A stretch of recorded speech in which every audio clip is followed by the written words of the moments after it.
Okay, ഈ ഒരു question mock എക്സാമുകളിൽ കണ്ടിട്ടുള്ള ഒരു ക്വസ്റ്റ്യൻ ആണ്. ഇതിനകത്ത് പറയുന്നത് if r square plus t square equal to t raise to -2 into 476 minus r raise to 4 and r plus t equal to 3 raise to -1 28 minus R square. അങ്ങനെയാണെങ്കിൽ ഇതിൻ്റെ value കണ്ടുപിടിക്കാനാണ് പറഞ്ഞത്.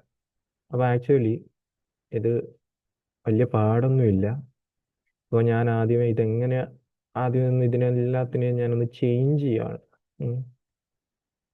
ഈ T raise to -2 എനിക്ക് 1/t² എന്ന് എഴുതാം. Okay, ഇത് 476 r raise to 4. അതുപോലെ തന്നെ ഇവിടെ r plus t into 1/t 28 minus R square എന്ന് എഴുതാം. ഈക്വൽ ദെൻ ഈ ചോദിച്ചിരിക്കുന്ന സാധനത്തിന് t square plus R square minus R t എന്ന് എഴുതാം. ഓക്കെ, ഇതവിടെ ഇരിക്കട്ടെ. ഇനി എന്താ ചെയ്യണമെന്ന് വെച്ച് കഴിഞ്ഞാൽ ഈ 1/t² വെച്ചിട്ട് മൾട്ടിപ്ലൈ ചെയ്യുന്നു.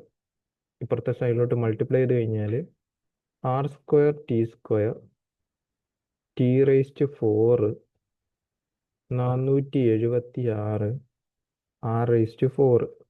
ആർ റൈസ് ടു 4 ഇപ്പുറത്തോട്ട് കൊണ്ടുവന്നു കഴിഞ്ഞാൽ ഇങ്ങനെ പറഞ്ഞു കിട്ടും.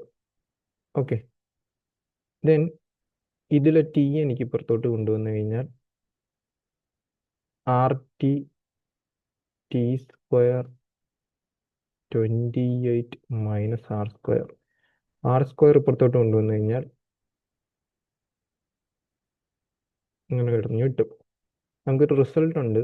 A raise to 4 plus B raise to 4 plus A square B square എന്ന് പറയുമ്പോഴത്തേക്ക്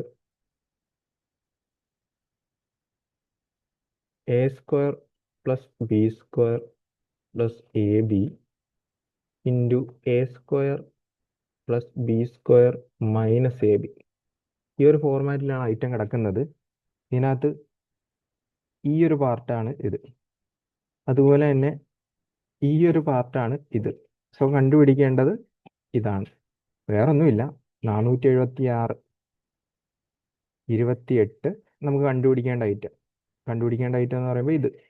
okay, T square plus R square minus R T. So 476നെ 28 വെച്ച് ഡിവൈഡ് ചെയ്യുമ്പോൾ എത്ര വരും? 17 വരും. 17 ആയിരിക്കും ആൻസർ.